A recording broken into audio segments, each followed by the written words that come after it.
And I think then, yeah, we were beating, I think it was Bad News Eagles, and they were like really mad. And after that, it went full wild, and everyone from the Ambadian scene, like, I think there was like after one game, I had like 140 messages on Twitter, private, and maybe like 80 on Instagram, and I think also a few on like Facebook, and basically there was not a lot of them saying congratulations on the win. Let's say it like that. I was so mad, but basically they convinced the admins to because it was recorded with TeamSpeak, blah blah. So they convinced the admins to like watch through the demo of the 3 maps we played against them with our voice comms, because we were talking English, so they could easily understand, for 3 maps in a row without our like acceptance. So we were meeting them maybe like a week or 2 after in the lower bracket, and they were winning, and we played with anti-cheat in the second one, and they were winning like in 3 maps, like 16-12 on the third map or something like that, very close again. And after that, they were making out a tweet, so easy when there's no anti-cheat, blah blah blah. And I was like, you basically have our full idea of how we are playing, because you have full voice comms of how we are communicating. And also, again, in 3 maps, they were watching with admin all the players in the team. They couldn't find anything besides like. Hello everyone, welcome to Leetspeak by Elite Klan. I'm Quacke. Wow, this is a little bit more formal than most of them, it felt like. I'm Tony. Yeah, and today we are joined by one of the greatest in-game leaders from the Danish Tier 2 scene. It is Fish from Ocean. I'm sorry, Hedgehog from Ground. No, of course it is. Bird from Sky. Welcome to the show. Thank you, thank you. That was my absolutely horrible joke. Start of the episode. Yeah. So we're going to start off as we always do. Your top 3 favorite Nordic players. So you can pick absolutely any you like. A couple of people you like, basically.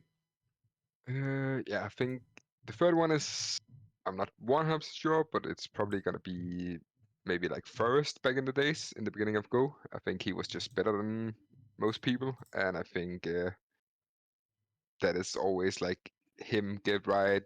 The combo was just entertaining to watch. That simply they were just outclassing the other opponents. So yeah, I think third one is probably gonna be Forest, and then second one will be Device. Also because I think he's just one of the best players that has played CS of all time. Both in Source, Go, and yeah, now CS2. I think he's just insanely good. So for sure he will be number 2, and then number 1 is, I'm not sure if there's not gonna be that many that know him, but it's a guy called ynoT, who used to play CSS, played a little bit in Go as well, but he was playing at the same time with when Device was also playing at a very high level, but yeah, ynoT was just like, I don't know. If you think Device was good, then you needed to watch ynoT. Like back in the days, he was just the best player in the world for sure in Source. Like he was so good. Yeah, he played a little bit in Go, didn't he? Yeah, a little bit, but I think he always liked to just do things in his own way, and in Go slowly it started to be more professional. I'm not sure about this, and then I think he just mainly wanted to have fun and still play and stuff, and I don't know if he didn't like Go or whatever happened, but that guy could for sure have been one of the best players in the world, if not the best. Like he was so good. You've actually caught someone I didn't even know about, which is awesome, because I feel like every single time we've asked this when recording these, like one of the names is always going to be someone like, not a lot of people know this guy, but I'm picking this guy because he's awesome. Like that's, love those, which is awesome to hear. So yeah, but I'm going to kick off. I alluded to your nickname in the joke. I've always thought it was an unusual nickname to be called Bird from Sky. So we're going to start on that note. How do you end up picking a nickname like Bird from Sky? Like, I feel like a lot of people pick something like their last name or something about their first name, or yeah. Yeah, okay, so it is also a little bit about my middle name, because my middle name in Denmark is Due, which is like pigeon, I guess you call it in English. And then, yeah, I don't know, I was playing like a basketball game at a kind of a boarding school-ish when I was, I don't know, 16 or 15, and I probably had the best game of my life, and yeah, a lot of the other players and yeah, all the spectators was asking who I was, and then I just said my name, and they were like Bird, and then it started, and I don't know. There was also this basketball player called Birdman. I think he stopped like 5 or 10 years ago. Yeah. But then it started to be. I started with Birdman, and I don't know. Then I played a lot of different games, and then slowly just. I don't know. It came to be Bird from Sky. It came to me. Yeah, it was Amazing. just like I was playing this Heroes of New Earth, and I was just trolling around, making a lot of accounts, and then I think the best one was the account called Bird from Sky, or one of the best, and then I just stayed with it. Yeah, dude. I love hearing the backgrounds for different nicknames because I think like some people's nicknames are really creative, and yours is one of them, which I always thought is like that's pretty cool. We're gonna start off. So you start off in Counter-Strike. You actually played your first maps in 2017-ish. Your first like competitive maps with a little team called BBSP, and I believe this is true. You actually started quite late. Like you would have been 24 at this time, which is quite late to start playing competitive CS. So I'm sort of wondering, how did you find your way into CS in like a lot of other people I think would probably start like in their teenage years playing their first competitive map. So how come you started so late?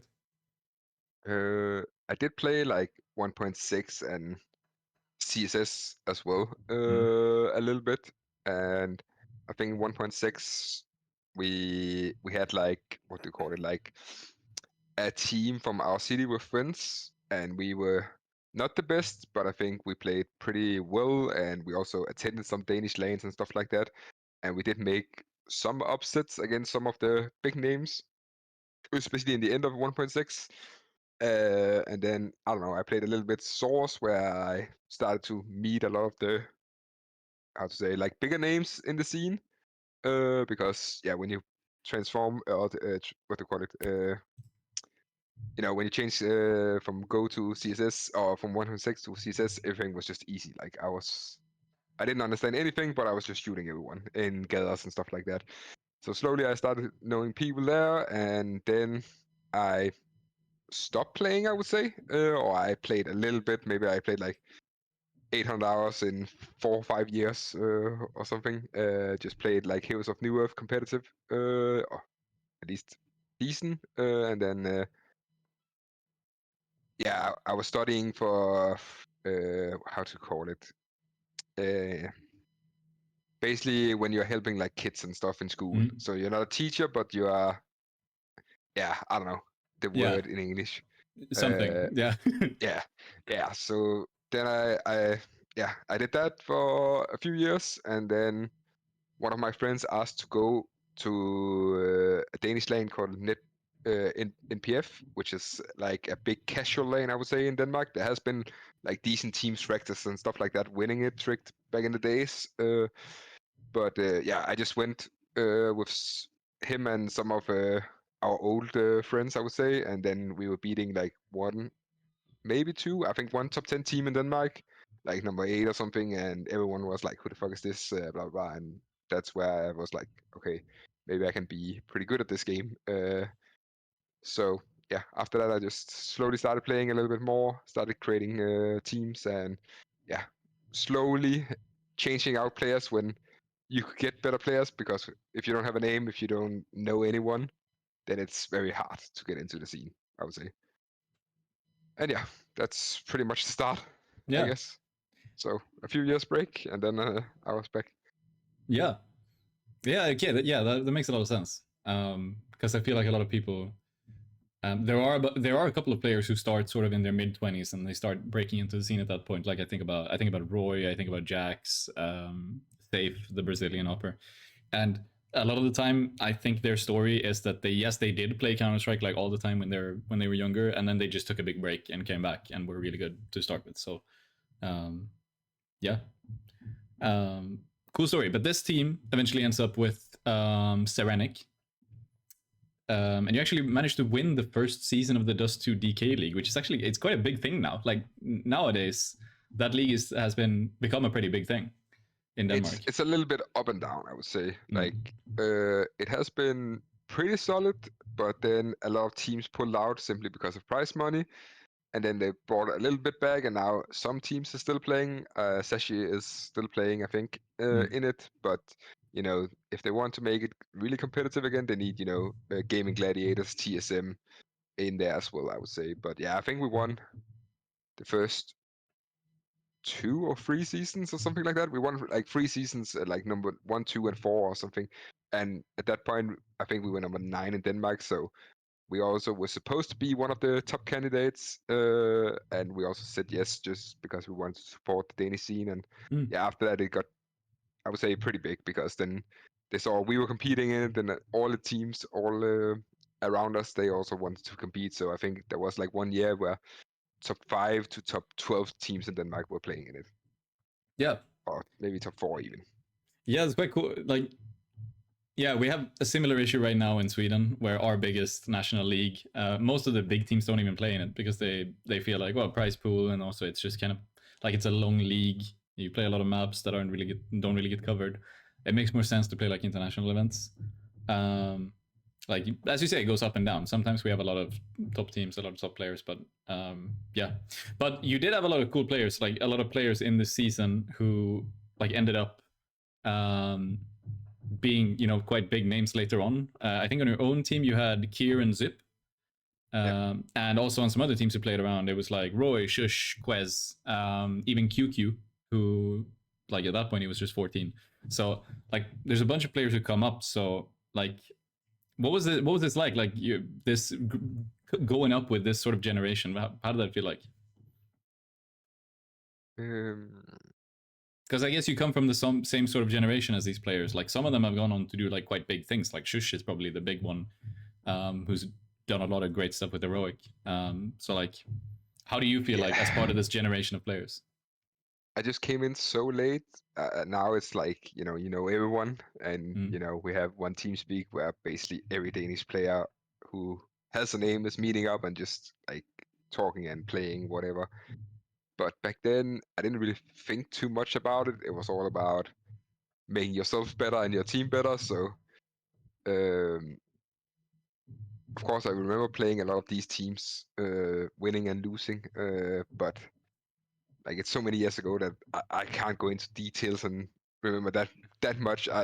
One thing I remember is probably like sjuush played in a team called Golden Gitte with Thesis.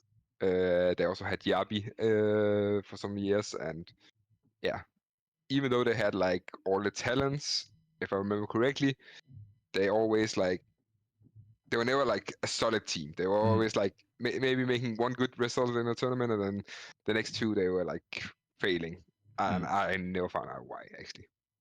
But yeah, big names have definitely played there. So yeah, eventually. Oh, sorry. Yeah. No, it's fine.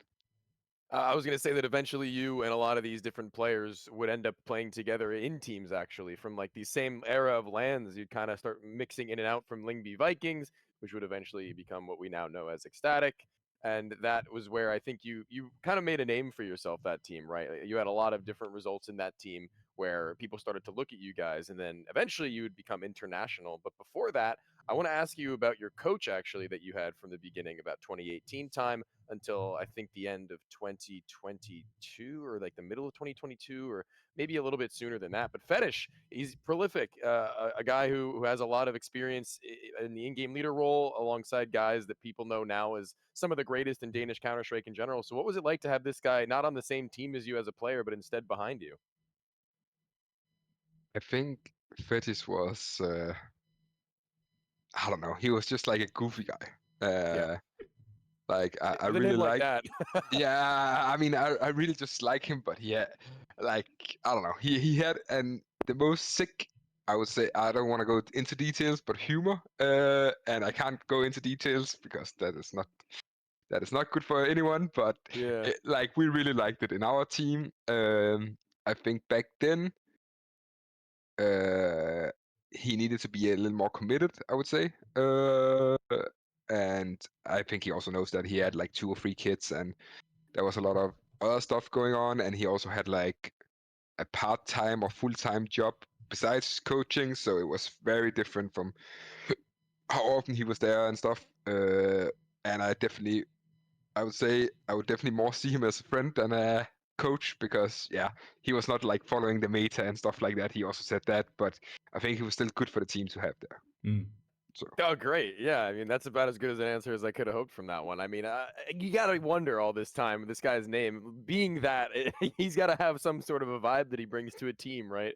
And I guess he definitely did bring that. But speaking more on the time after the Danish times, where you started to integrate international talent, you had gotten raalz and FeTiSh, these two guys both playing really well towards the end times with you in your stint in this roster, and then NaToSaphiX also having joined the team.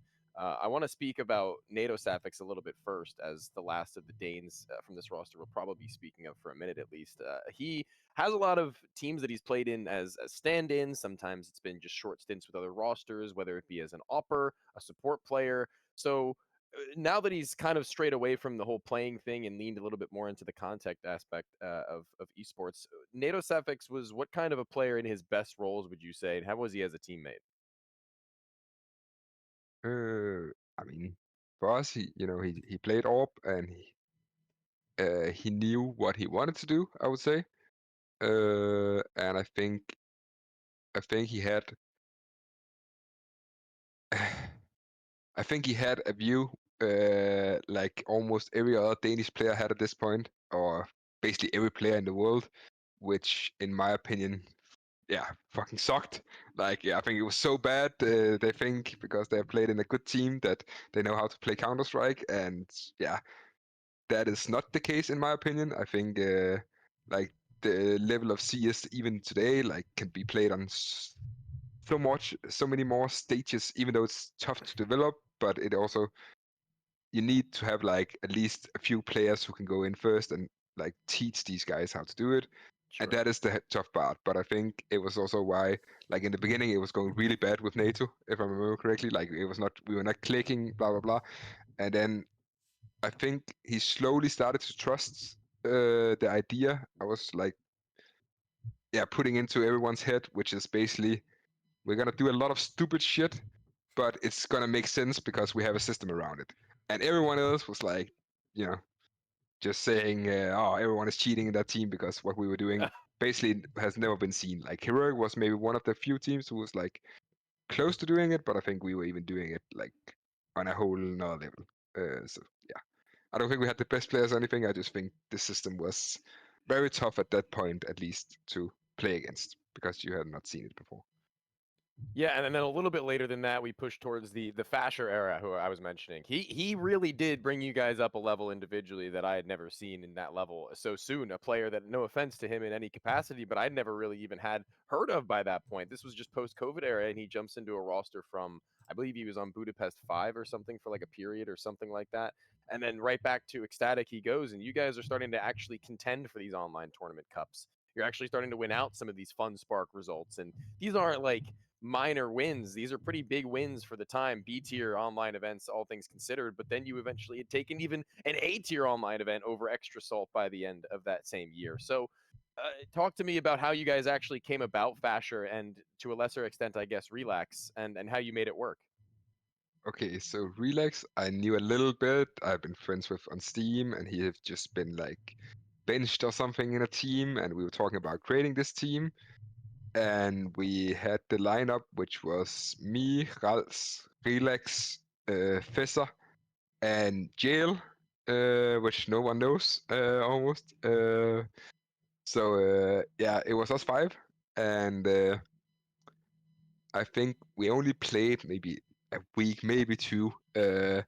And back then, Jail was playing AWP, and no offense, but he was not in the team after a week or 2 because it was very tough. Like him and FeTiSh was playing together, and both of them at that point was not playing at all tactical. They were basically, I remember Overpass, they were just like going full YOLO on A every round. So we were playing like 3 versus 4, 3 versus 5 every round.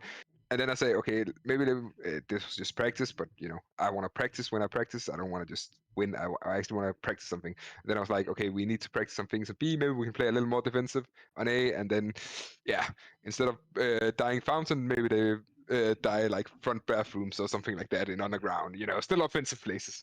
And this is where I was like, it was very tough. I don't necessarily want to blame one of the other, but the combo was at least not good. And then I knew Relax really wanted to have FeTiSh with us, but it was very tough because at this point we also needed to be 3 Danish players, because we needed to play in the Danish league, and there was like 1 or 2 more leagues where we needed to be able to attend with 3 Danish at least for qualifiers and stuff. So we needed a Danish player, and that's where we asked NATO if he wanted to help out and play with us. And in the beginning, it was only like a stand-in, and then it slowly got better and better. And then we ended up playing together, which was a good combo because he was living in the Netherlands. I think he maybe still is. So basically, we could both play like Belarus or Benelux Benelux, yeah. Benelux qualifiers and like Scandinavian or Danish qualifiers. So we had like both because he was both. So that was a good start for us, and then we just grinded. I think I remember that. I think I remember seeing you and being like, I wonder why these guys are in the Benelux qualifier. Like they didn't make any sense to me, but that makes sense. Yeah. Yeah. Now FeTiSh and raalz didn't speak Danish, right? No. Right. Not at all. Okay. So you moved from effectively fully calling in Danish as a team, as well as you calling as an in-game leader in Danish, into then English. So it's always an interesting conversation to see how these things happen and how these shifts really feel. So how do you think you had adapted as a caller into the system, and how do you think the team who was prior to this calling in Danish, how did they adjust to that? Give me that question one more time. Did it take time to make the whole English speaking thing work for a team that was used to calling in Danish, and you as an in-game leader also having called in Danish? I mean, I think it was only me and raalz, from the old team, so it was more like, I don't know, I think it just happened naturally because we couldn't like create a good enough Danish team at this point, and we wanted to compete against teams where they actually have arms, I guess you can say. So we just I think it just went naturally, and then I mean from different periods we were still talking like some of our language. So for instance, when we played with Relax and FeTiSh, they had if they were playing 2 versus 2 or something, they were talking in Netherlands country. I don't know, Netherlands. I don't know what you call that. Fair enough. And we were talking Danish, and the same about when we had Wolfie and FeTiSh. Sometimes we talked Danish with 3 Danish players. If we ended up 3 guys together, if we needed to go fast, but we still had like 98% of the time where we talked English. Okay. I would say so. Because that's obviously a thing that a lot of different teams run into as an issue, is where, like, for example, like you said, you had 3 Danish. You didn't say this was an issue, but you said you had 3 Danish guys and then 2 people from the Netherlands, right? So in some teams, it ends up being like a cultural clash where it's like, okay, well, these 2 guys are just speaking in their language the whole time. What are we doing? Like, we have no idea what you're saying. I think that like Optic when they had the 3 Danish guys and the 2 Americans, Shazam and Stanislav, they were like, what's happening? They're like not even talking to us half the time in the game. It's something that I guess some teams run into, but yeah. I do think like most teams are still just full English, and I think even like in Civ Nation where we had like 2 Swedish, 2 German, 2 Danish. Oh yeah. We basically talk English all the time unless you were talking one-on-one with the guy next to you or something. Yeah. You eventually end up with a lineup which is FeTiSh, Dafu, maNkz, and Wolfie next to you. And this was probably the best lineup. Like, I think we can both agree that this was the one that took it the farthest. I've talked to Wolfie a bit. He really liked playing in this lineup as well. He thought it was a very, very good team. Some of the results you had, I think the big peak you had was at the FunSpark Ulti Finals, which was an online event. You actually managed to beat some quite good teams. You made it quite far. In particular, I think that one thing that I thought was really impressive in your system, and you mentioned your system earlier, is that you always seem to get a lot out of your players. Like the 4 names I just mentioned, like Dafu, maNkz, FeTiSh, and Wolfie, in 2022, when this was like in early 2022, none of these guys were really like considered to be that good. Like they hadn't really done much before. And still you managed to bring them to these like really good results, and you managed to beat some really good teams. So I always felt like your like you manage to squeeze a lot of your lineups, you squeeze a lot of performance out of players, like make players overperform basically. So I was wondering, like, what do you feel like made this team as special as it was, this ecstatic team? Sacrificing for each other, I would say. That is like, I think everyone knew what they were supposed to do, and I think that just made it easier. And then I would probably give most credits to the Danish guys, because I think I have always, like, if you go watch basically every AWP or every star rifle I've played with, when they play with me, now it's only stats wise, but I still think over a long period of time, you will see they are performing the best when they have me as an in-game leader, and it doesn't matter almost whatever team they played in, whatever in-game leader they had, blah blah. And I'm pretty sure that's like 9 out of 10. If you, or like maybe I had like 18 star players or was in total, and I think you can see that on basically all of them, I would say. So I think that is my main focus, and I think the like support roles, anchor roles is a little more uh, up to the player to adapt to the system, because I don't use too much time. I did later on, but at that time I didn't use that much time because that was not my priority. But I think Duff and maNkz definitely did very well in their roles. I would say. I remember that was something, like when you looked at your demos, like FeTiSh was definitely being set up quite a bit. And like he's a very good player, but like he was definitely he was a lot better as well because of the system he was in. That was pretty clear, especially when I spoke to some of my friends who know more about like watching demos and know more about the tactics of Counter-Strike. They were like, dude, like what the fuck is this birdfromsky guy doing? Like, how is FeTiSh a 120 rated player? Like, how is he doing this? Like, it's they were surprised by this, and I thought it was really impressive. Yeah, and in that same team, you had Trace. This is another guy who, in the history of Danish Counter-Strike, has been all across the board. But something that it really interests me is the fact that he's been in CS:GO for all this time in different coaching roles, but he's been with 7 different teams within the last like 3 years now, all the way up to Astralis, but then as of most recently at the Copenhagen Wolves, and not lasting between like maybe 4 to 6 months between any of these teams. So what were your experiences with Trace, having had him for about 2 months behind you? Or how did this conversation even come about for him to end up joining the team, and what had ended up not working out? What was the... Well, I think it was the management who wanted it. I think I was a little more. It didn't really matter to me if he was gonna join or not, to be honest. But I guess like I think I was even like mad about getting a coach because like we were not having big salaries at that point. Like we were barely surviving. Let's say it like that. And yeah, I did not see any coach who was like worth giving our salary, if you want to put it that way, Yeah. into a coach if he was not like performing as well as we did.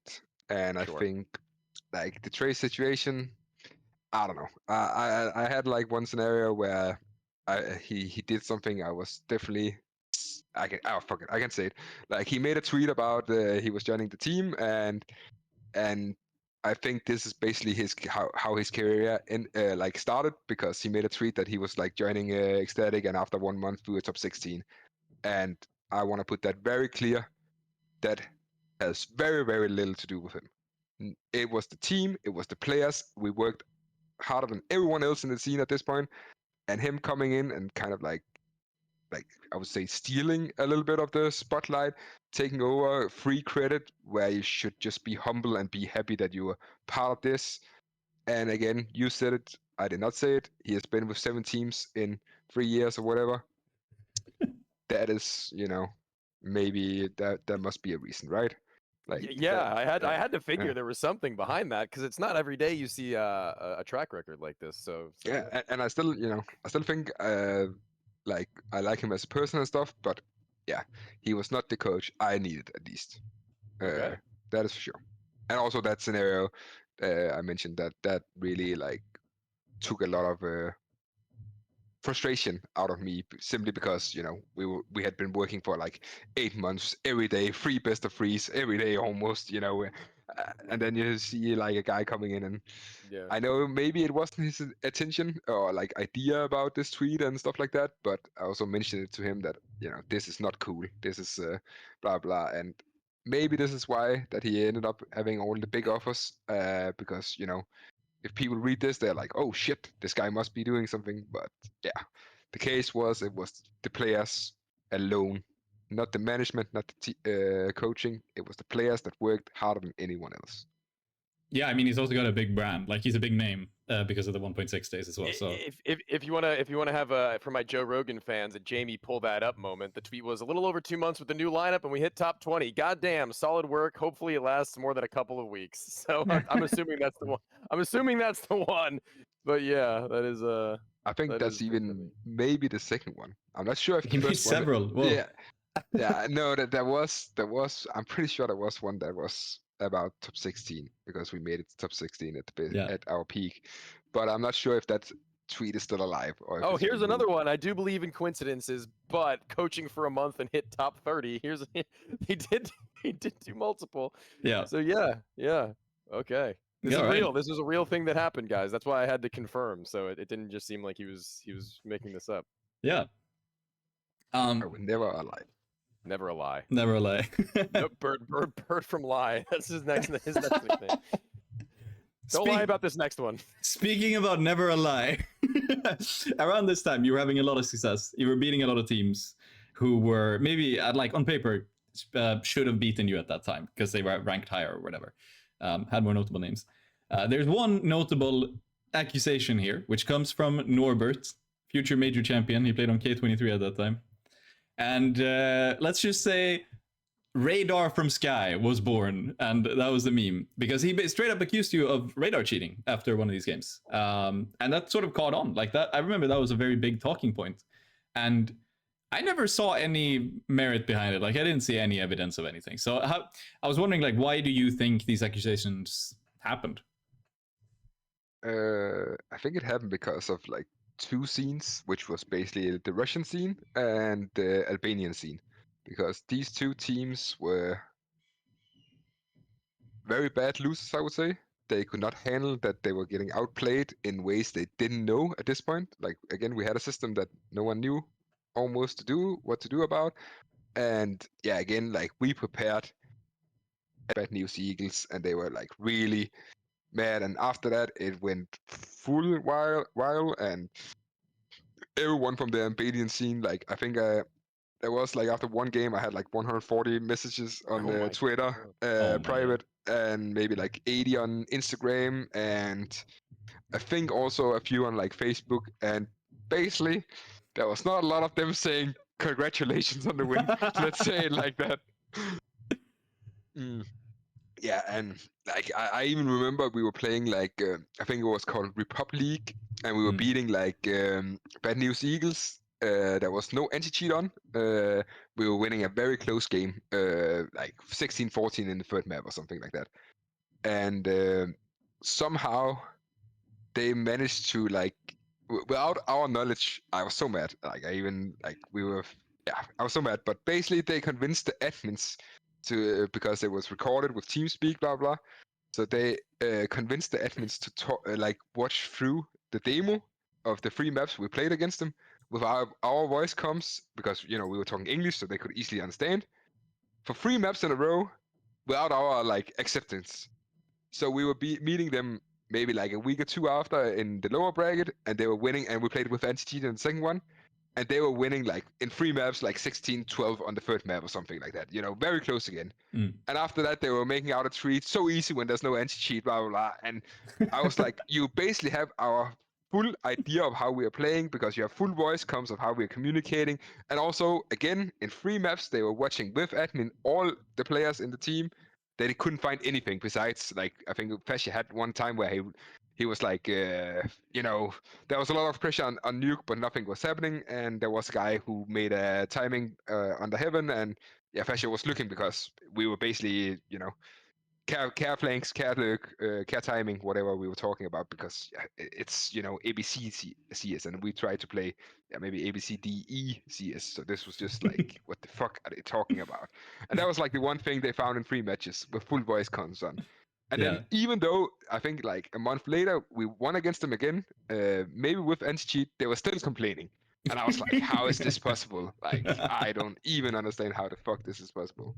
So I think, yeah, like what they did was just some of the worst like professional things. And I don't know too much about what happened in the Russian scene, why they hated me. Maybe it was the Norbert tweet, and then I know Overdrive was also saying, "Oh, this guy is 100% cheating," but still, no one has ever found anything. And I think I was like, there was one team above us, and we were the second team who played most matches in 2022 or something. Yeah, So I think maybe they just need to look better, because I was for sure cheating. I think it was at that time Skada were playing a lot, the Bulgarian team. They were playing a hell of a lot of maps. Yeah. But yeah, There was like a Skade. Bulgarian team. it's actually Yeah. Skada. They're a Norwegian organization. No. Skate. Skate. Yeah. Oh, skate. But yeah, that's like, I think word spreads very quickly when someone makes a statement like that. So first of all, like radar cheats are like, I think it's basically impossible to detect radar cheats if you're looking at a demo. Like I think you can't look at a demo and say this guy's radar cheating, because the only thing you've found is that, oh, this guy plays good Counter-Strike. Like that's the only thing you can find. And I think a lot of the time it is just teams playing good Counter-Strike. But then also like word spreads really quickly, because I remember when Overdrive put out a tweet about Spook. He said, "Oh, like Spook is radar cheating. Spook who played on Sprout." I have no idea if he did. Like, I'm pretty convinced he didn't. I've never seen any actual evidence of it. But he posted a tweet and said like, "Yeah, Spook is radar cheating." And I still see, like to this day, I still see lists of like, "Oh, you should absolutely not bet on Johnny Speed because they're match fixers who radar cheat." And then it's like, yeah, but like you see it in Telegram channels and stuff, and it's like, there's no evidence. No, like how can anyone believe this? That's sort of how I feel like. But yeah. Yeah. I mean, like I said, we had so many matches, and the fun part was, we had recordings where basically everyone could ask if they were allowed to get our recordings with voice comms and everything on, but no one ever did. Yeah. Everyone wanted to just be a keyboard warrior and just sit home in their little dungeon and write stupid stuff. Like, I don't know. I cannot respect these guys for that. Yeah. Even though I remember some of the Albanians ended up saying sorry in private to me and FeTiSh, because we were meeting up on TeamSpeak simply because they were not making it fun for us as players, and that is not what we're supposed to do on the scene when we like want to be a scene together. Yeah. But yeah, so in some circles, your name sort of becomes synonymous with this. And I was wondering, like, has this, aside from what you're telling us, like, people would get on your case, but has it actually affected you in any way? Like, is there a lack of invites for tournaments, or like, are there players who go like, no, we don't want to play with you? Like, has it affected you in any way? I think there was like one offer from like maybe a top 15 team, top 20 team that was afraid because they didn't know if I was cheating or not, but they also had maybe a Russian player in it or something. But I don't remember what it was. Like, it was something I heard from another guy that they wanted to play with me, but then this guy, he was like, no, I don't want to play with a cheater, and then they all didn't want to go or something. But I think that's the only thing I've ever heard. Otherwise, I'm just, I'm always watching all our games, either on bot or on demo, and if I go on bot, I still see a lot of funny comments still. Yeah. So yeah, I don't know. I just smile. Yeah. It's fun. Yeah, take it in good stride. Like, just make something good out of it.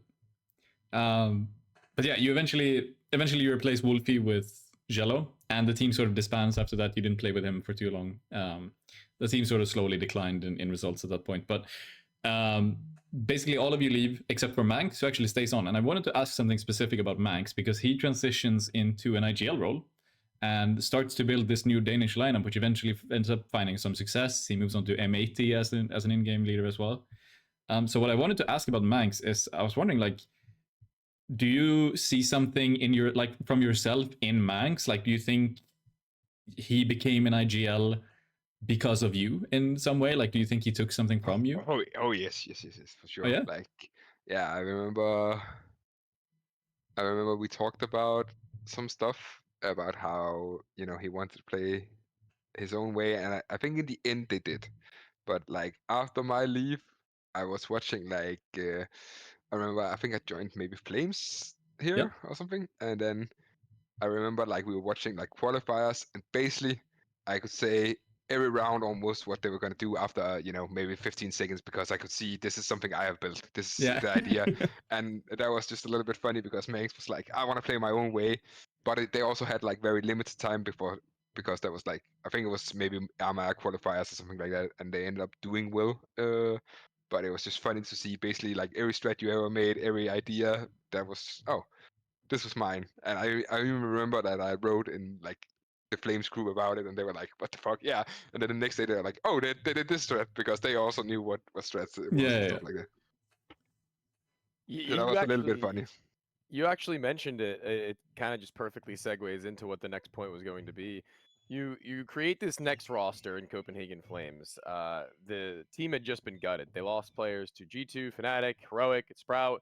Literally every other team in the world, I feel like, was looking at Copenhagen Flames at this point, and they got exactly what they wanted. So you had the task of rebuilding it, and you had TMB, Borup, regali, raalz, and yourself. But you failed to live up to the level I think that you hoped to reach. So I first wanted to ask what the selection process was for this team and how you actually came about putting together this particular five, and what you think some of the reasons were you weren't able to hit that same height that you would wanted to. Oh, the Flames thing happened like a little bit out of nowhere, or it was like very like me and FeTiSh had some offers, and then we wanted like to bring in Cello as well in some of the offers, and then we had like offers one by one as well, and it was like Yeah. very hard times. And I would say definitely FeTiSh, he was in like in a better situation than me, so he like, I think he wanted even more, and I think he has always been like, oh, my agent will talk about it, which makes it very tough for me to communicate. What do you think we should Yeah. do?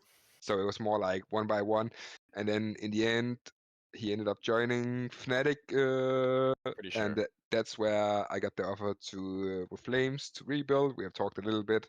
Also, even like before that, we also talked with Flames about rebuilding in English, like me and FeTiSh, and then Cello, and I don't remember the last two we wanted to bring in, but yeah, then Vavor stopped because he went to Evil EG or geniuses. something. Yeah, Yeah. and then everything was just like a very complicated situation, and yeah, then we were like bringing this Danish team, and I remember that we had Cube, who was gonna be coach, Yeah, correct. and myself, and then I knew I wanted to have raalz with me.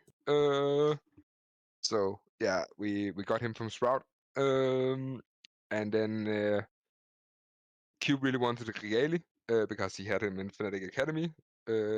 So we even tried out, I think it was Bus and Borup with regali in like a qualifier, just as a mix, something like that.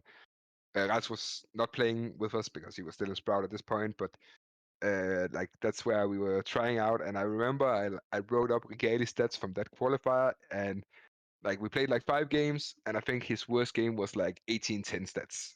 The rest was like Yeah. 17-5, 22-4, Yeah. 19-3. Like that guy was, I never seen anything like that, and that's where I was like, okay. Even though he didn't like, he understood Danish a little bit, and he can also talk a little bit, but it wasn't like, in my opinion, it's not that he's Danish, but he still understands and is able to like have the like we were never talking English or anything, so it was still doable, but it was sure not a Danish guy. So then we had that, and then I knew I wanted like a second voice in the team, which was I wanted to play with TMB and try it. So that is basically how we created a team that we played a few qualifiers and tested out who we wanted, and then yeah, we had to choose between Bus and Bob. And I think we ended up going with Bob because of I needed someone who could like hype regali up, and I think Buzz is more a quiet guy, and Bob was like, "Nice, you're so good, and I think that's what we needed, like a guy who was like always just hyping up your star over. So yeah, that is how the team came. I did want to ask about regali because he's looked like a very, very, very good player for quite a long time now. Like I remember already in Fnatic Academy, he already looked like super good for like moving upwards, and he's had his time on OG, which hasn't really done much for him. Now he had an unfortunate move because he moved to Entropic just before they shut down. I think that roster could have been pretty good, but they shut down just after he joined. But it did feel a bit like, and he had amazing numbers even with you guys on Copenhagen Flames. I think he averaged a 124 rating or something. Like, it's crazy high. But I always wondered, like, why hasn't he kept on moving upwards? Like, does he have a weakness, which is like something that's blocking him, or do you think it's still a matter of time, like it's gonna come? I don't think it will come. No, I don't think it will come. Maybe I could be wrong. I don't know. It's very tough. I think he is one of the players that is like, when he was playing with us, I'm pretty sure that you could take any Danish players into an A map and he would win. Doesn't matter who it was. Like, even if it was Device, Blame F, doesn't matter what role. Like, he would kill them for sure. You guys actually beat Device in an online cup actually to win, and he was the top 2 scorer. times. I'd like to 2 point out times. 2 times. Sure. Mhm. Yeah. Just 2 out of throw 3 it out against there. Astralis, easy peasy. No, I don't know. I think like I remember he made like some personal decisions about moving and stuff like that. Even though me and raalz was really like, don't do this. And after that, there was so many small things that ended up like not going well, blah blah blah. And yeah, in the end, like, it was too hard to keep going. And yeah, basically I just said I cannot do this anymore. And the team kind of agreed. The organization also tried to find solutions, but there was only one way, and that was like benching him. A lot of people think he left and stuff, but we had to actually bench him. And yeah, it's very tough to bench a player that's probably like one of the best individual players you ever played with, if not the best. But for the team, it was so much better. And then we got Farley in, and it was like insanely nice to be there again. Like, even though And we Farley's a good sucked, player. yeah, we sucked. Like, we were so bad with Farley compared to with regali, Sure. which is super weird because Farley was bringing everything in he needed to do that we needed, Yeah. and he was delivering. Like, I think he was like 117 or something with us. He was good, yeah. He was good. And I think it was basically that the situation in the end with regali kind of like fucked everyone's minds up too much. Like, the motivation, everything. It was just, there was no going back. Like, that team was, I wouldn't say dead, but we were for sure like, it needed a miracle to pull us back up. And even though Farley kind of did a miracle, we maybe needed 2. Like, I don't know. So that was yeah, very tough. Yeah, and then just quickly on that, you move away from Denmark again, and then you go back to international Counter-Strike and play. So with 0 Nation, you had really strong names. So I just wanted to kind of get your insights on what the strengths of this team and putting that together were, because you had a couple of things now where it was, okay, you had like, say, Lyngby Vikings / ECSTATIC, where you had kind of like the set pieces already, and you were kind of just flushing players in and out over the course of a couple of years. But then you went into Copenhagen Flames and then 0 Nation, where you were basically building it from the ground up. So, I mean, I did build everything up from the ground up, all the teams, I would say. of course, yeah. Flames was a little more that we picked the team together. But like in 0 Nation, I wanted to bring Farley. Like, we even agreed. And I remember we were on vacation together, and I think 3 days after the vacation, he had been offline for 3 days, and he called me and he said, "I'm gonna stop playing." And Wow. I had asked him so many times if he's sure if he wanted to give it a try, because I really wanted him in this team. I think he was like the most important piece, almost, I would say, because he was a really good player. But he wanted to stop playing because he wanted to try something else in his life. So the project was way harder suddenly. I know we had Nico. I really wanted to bring in Nico because he has a personality, as a lot of people know, but I think that guy, when he's on point, he's one of the best Danish players. He is really good. So yeah, I wanted him, and then we had a lot of tough times, like finding out exactly who we needed. Like, we also had like big names. Like, for instance, we had Jimpad was one of the first priorities we wanted to have, but like, he wanted to play with me as well, but he was waiting if maNkz was gonna promote him or not. which they ended up doing, and then they benched JDC, and then we talked with JDC, I see. and then we got him, and we got him and sjuush because they like kind of wanted to play together as well. And then I already talked with susp. I watched a lot of demos. Like at this point in that player break, I probably like watched like 120 demos or something of different players. Even like also the guy we mentioned earlier, Spook. I also watched with him a little bit. So there was a lot of names. Like I think we had 80 names in totals that we were looking at, and yeah, I was having interviews with maybe 9 different scenes about the players they had, potentials, blah blah blah. So there was a lot of groundwork, and then suddenly this sjuush and JDC move was a possibility, and we went with that. Hmm. I guess, yeah. I think that's how it ended up. Yeah, pretty much. Yeah. You touched on a player which I really want to talk about a bit as well, which is susp. This was sort of his first big step, I feel like, career-wise. I think he dropped out of school to play with this team. Yes. Which was obviously a big step for him. Being Swedish, like I've looked at Spook and I've seen him both on Metasport and now on Wildcard, and he's a very, very, very good player right now. But it didn't really work out on 00 Nation. But did you see anything in him that felt like, yeah, this guy is going to be a big guy? He just didn't really fit in here. He was like one of the top priorities actually for the team, because I think he was very young.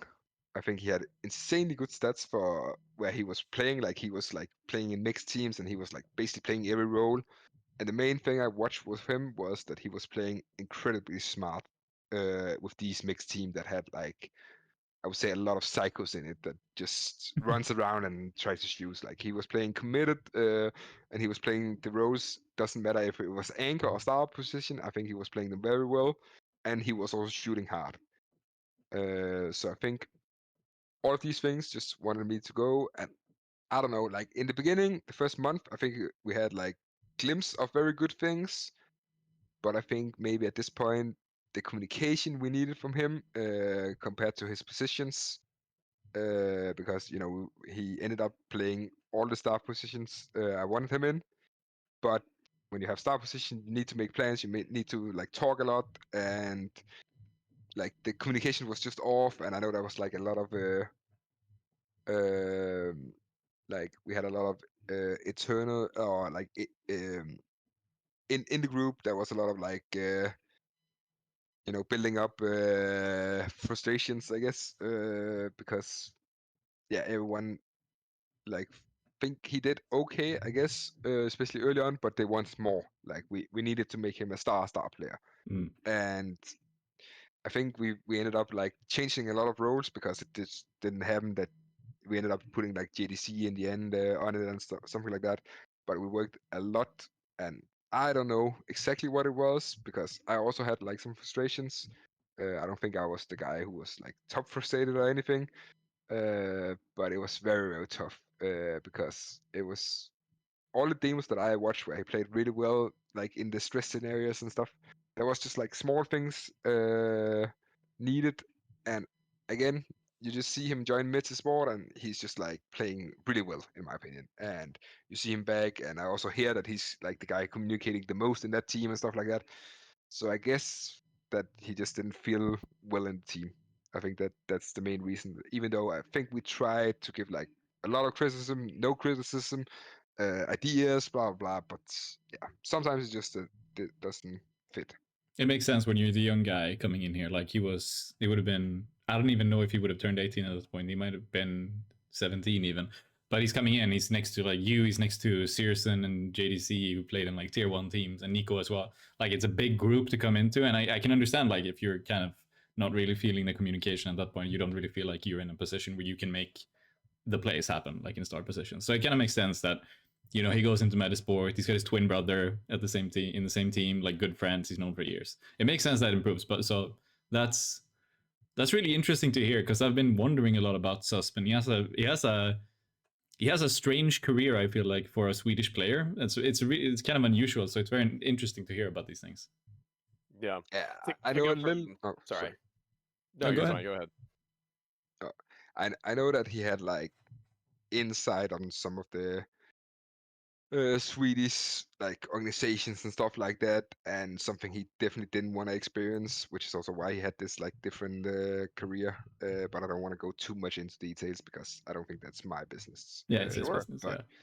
But I think a lot of the moves he made was very good, and I think he's one of my favorite like teammates, especially outside the game. Oh, Like he's really nice. I like him a lot. it's good. It's really cool to hear.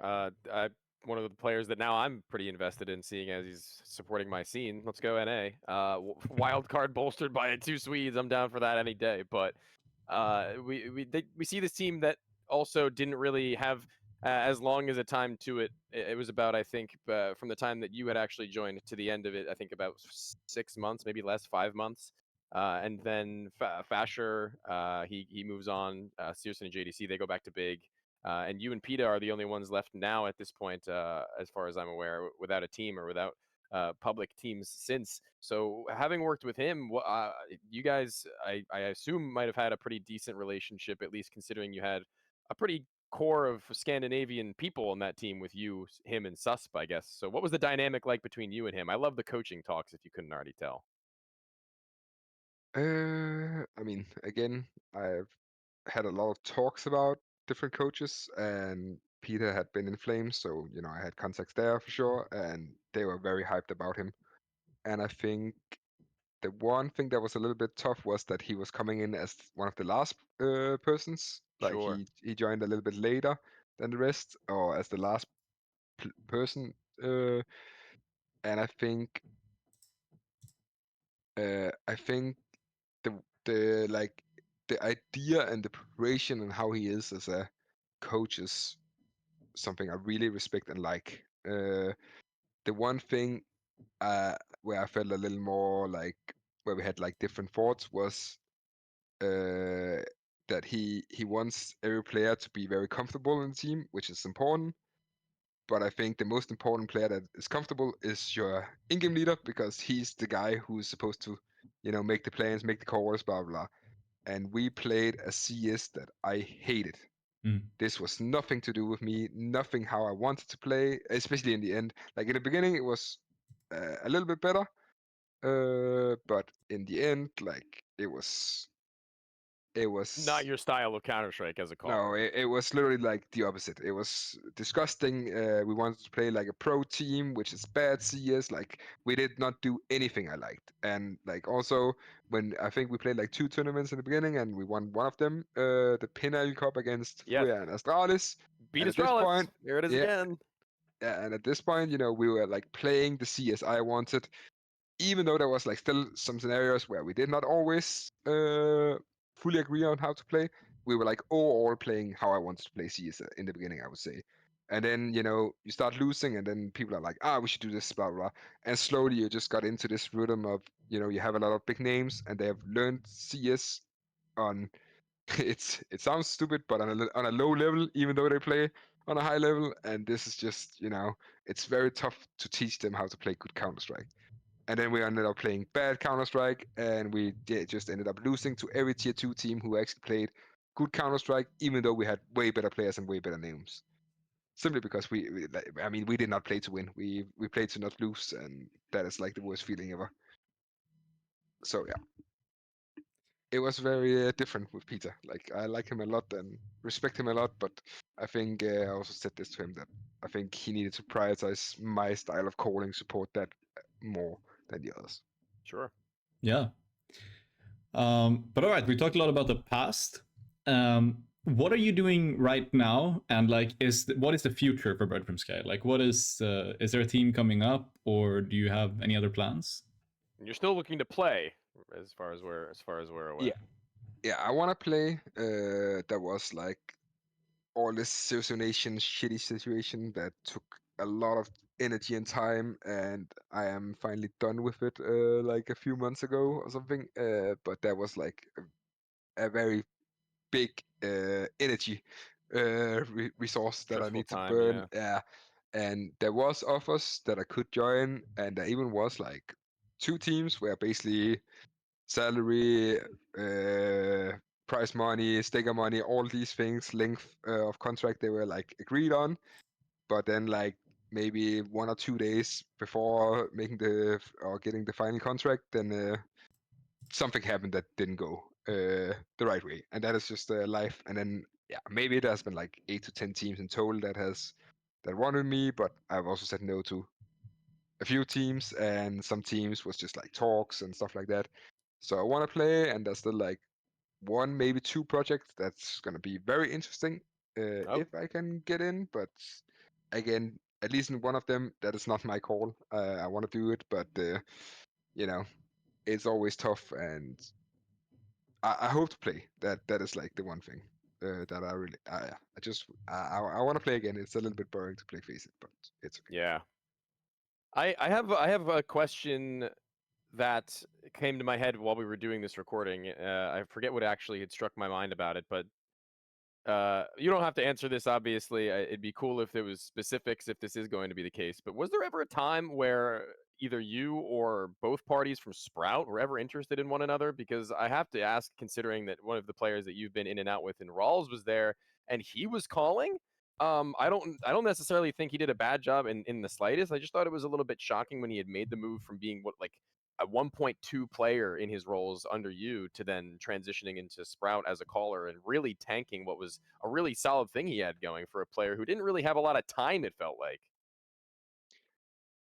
No, I don't really think there ever was a time where we were talking, and the main reason was simply that Barry likes to be a coach, or at least this is how he was. He liked to be a coach where you play a lot of his style, Okay. and he wants to be like able to talk a lot and communicate a lot about what the team should do and stuff. If I understand correctly, Yeah. so our synergy would be very different because I definitely want to play my style. I want to do my things, but I think also having this nations situation is way more that I still listen a lot more to players now and bring them into my style. But I think that is the part that I want to bring them into my how I think, how I want to play, instead of that I need to build a system with 3 or 4 players that wants to play their way, and then there's no room for actually playing how I want to play. Sure. So I think that is why we never like talk too much. And yeah, about raalz, I don't know. I said to him, don't be in-game leader. I said it twice to him that he should not go back to in-game leader. And he still is. Yes, he's a like he is stupid. He is stupid. He is really good, and I don't know why. Like he is one of my best friends and one of the persons I enjoy most when we are Can we together. cut? Can we redact that and try We'll bleep again? I that. We'll don't bleep think... that. Yeah. No, it's okay. I don't care. Oh, yeah, you can yeah, you can cut it out. But yeah, I think he is he's for sure one of my best friends. I just want I wanted That's the so best. funny. I wanted the best for him, which, in my opinion, was not to be in-game leader simply because I've seen how good he is as like a filler second star role, something like that. So, I mean, they're still doing okay, so I cannot fully blame him. But I think him Yeah. in with a good in-game leader, that is where he's performing the best. Yeah. Yeah. So despite going back and forth between Danish and international rosters, are there any outstanding players from Denmark that maybe not many people have heard of, or at least hasn't really been given the chance that you think that they deserve, whether it be now or in the future, that you can name? I mean, there's the probably Sira from Oh, the that's a good one. the maNkz Academy team. I think if I understand correctly, maNkz really don't like to sell their players. It was the same with Gympad, because if they're finding they are probably the best organization in the world to scout, I would say, players. So they're scouting perfect players later on, but it's also tough when these players, they're so much better. Like Gympad, he should have been in maNkz like half a year earlier, maybe a year earlier, because he was so good. You can also see now, I think he's like full carrying them most of the events. So I think, I think he is in maybe like jailhouse with contract, and I think all the maNkz Academy players maybe are a little bit, which is good for the organization. Really clever by them, because they are securing their future, and I think it's like insanely good work, but of course it's also very rough for the players because when they were signed, they did not have better offers. Of course, they were gonna sign whatever they were giving. It makes sense. They were also giving some money, blah blah. So yeah, that guy, I think he deserves to get a chance on a little bit better team. And That's a I'm not good sure if one that, if you don't have any others, honestly. That's a really yeah, good pick. I think that is the one. I'm not sure about the Christian as well, who also played there. I've not watched too much because like I do watch Mouse Academy games, but I think it's not the like play style as a team and stuff like that I'm impressed about. And that is basically, when you're in-game leader, that is kind of your role. So Sure. he could be the next big thing as well. I'm not sure about it, but yeah, I would definitely say Sia. Maybe a better in-game leader than raalz. Then yeah. Yeah. raalz is a good in-game leader, and Yeah, he's a he good is, he is. leader. He actually But does look pretty well composed as an IGL, I will say. yeah, but I just think He would like be I said, better otherwise. he Yeah. would be even better in the other roles. I'm 99% sure. About Yeah, this. yeah. Sure. But all right, we've talked about a lot of good players, and I think we want to cap this off with a little bit of a challenge for you. So you have also played with a lot of very good players. If you could put together like a dream roster out of all the players you've played with, so you are on it. So 4 players, who would you, if you had infinite money, who would you play with out of the guys you've played with before? With the ones I played with before, Yes. I mean, If okay. coach included, if you could, that would be cool. If you had to pick a coach to bring along with you, that'd be You sound a bit like you would rather not have a coach at all, to be honest. It does sound like that, but No. I think coaching, I would definitely bring Pita still as the first one. good. Yeah, I don't really feel like I played with JL because even like it was for week 2 and we're not official even, so I don't want to bring that guy. I want to bring JDC. Yeah, that is for sure. Then I want to bring Your Opper, you can think about that. That's a pretty big one. Bring Farley back from the dead. I would probably pick Farley, yes. Yeah. Yeah, I would pick Farley. Yeah, for sure I would. He's too good in my opinion. And then I would probably have Laden as an anchor, I think. We're building 0-0 Nation. No. Laden as an anchor. I think yeah, he was really good, and maybe a guy like Dafu. Wait, who do I need? Oh, I actually need a little more. Need a star player right now, it sounds like. Okay, can I say then I want to have FeTiSh from Lyngby Vikings? Go for it. Yeah, of course, yeah. Because like there's big difference from FeTiSh in my opinion from Lyngby Vikings and from sjuush Nation. Even though I still think he even though we did not play much, he did very well, and I think he even played better Counter-Strike in sjuush Nation. But as a star player, you need to be like a little more stupid and just run around and shoot them in the head.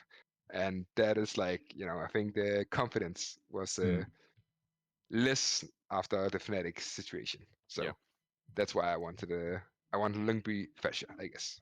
So basically, we have actually built 0-0 Nation minus Kirsten plus Farley, but we want FeTiSh from Lyngby Vikings. Yes, so only 3. Yes. Only 3. That's great. And actually, you had Valded and JDC both at the same time, which didn't actually happen on 0-0 Nation. So that's interesting too. That's pretty cool. That's it. Like, it's interesting to hear that you actually brought a team which is so close to 0-0 Nation. Like, that makes me wonder, like, what could this project have been like if things turned out a bit different? It sounds like it could have been awesome. Like, our team in the end was. I don't want to go into details about it, but I think after getting Vladen and FeTiSh, it felt like good to play again. Even though we did not play well, I don't think it was their fault at all. I think they did extremely well, actually, with the small time we had together and stuff. So yeah, I definitely like to play with these guys, and again, I could definitely see myself with playing with basically everyone in the team again. But yeah, we cannot be the 5 guys again if we want to be really good, in my opinion. Like we need how to say it? We need more thinking players, more like Okay. like risk reward players that you that you have these, because it's fine that you have someone who doesn't give a shit about risk reward, but that just means that you are, winning rounds you should not win, and you're losing rounds you definitely shouldn't win. Or shouldn't lose. Shouldn't lose. Yes. Yeah. But all right, this has been an amazing talk. We're gonna cap this off with the question we always ask: who do you think we should put on the show next time? Who would you like to hear from? Pick anyone.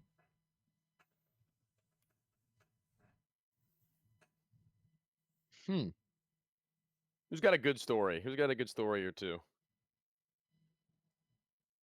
I actually don't know. Oh, maybe a guy like Bob. Maybe a guy like Bob. Okay. Yeah, That's because a great one. I think that is like, a lot of ups and downs, and then joining Astralis, and where he was, set up to be baited, or whatever you want to say, set up to die every round. And I think, like I said, the anchor roles in my team is a lot about the players, and Bob was like, we even though Flames was not like perfect, we won 5 out of 6 tournaments or something in a month or two. So I think we did okay. We just failed when it was important, I would say. And I think the main reason was almost Bob. Even though we had regali and stuff, like Bob was the first 3 or 4 months, he was hard carrying as an anchor. I think he like 116 rating, even though we had regali, but no one noticed because everyone was like, "Oh, you have 130 rated." Oh, but imagine having 116 rated anchor or 15, whatever he was. He was really good. Yeah. I would love to have Borup. I'm gonna message Vale immediately afterwards, and we're gonna get Borup. We're gonna get Borup on the show. He's gonna get Borup. Yeah. But that has been awesome. We are gonna cap the show off here. So, Bird from Sky, any closing thoughts? Where can people find you if they want more Bird from Sky? I am probably the worst. I don't really, I only use like Twitter and stuff when I want to troll a little bit and make like stupid comments and stuff like that. I don't know. I think even though I know the value of what it can be, like social media and stuff, I'm more like just a goofy guy on these things. Like a stupid guy as well. Like sometimes I should not tweet, but I love being like stupid and write stupid stuff. The same about on like the Danish Dust2 website. I also like to troll all of these who think they know everything about the scene and the players. And yeah, sometimes I just go in and I write something, and they're like, "Oh no, now they cannot say anything because there's probably a guy who actually knows a little bit." So yeah, I'm just a troll. That's probably the main thing on there. Yeah, social media. So maybe I stream sometimes. I don't know, but it's very rare. Yeah, awesome. Tony, any closing thoughts? Nope. As per usual, we have really great conversations. This one actually had a lot more to it. I will say it was very interesting, as we expected it to be. So thank you for joining us again, Bird from Sky. We really do appreciate it. And I guess we will catch you guys in the next Leetspeak. Bye-bye. Thanks for having me. Bye-bye.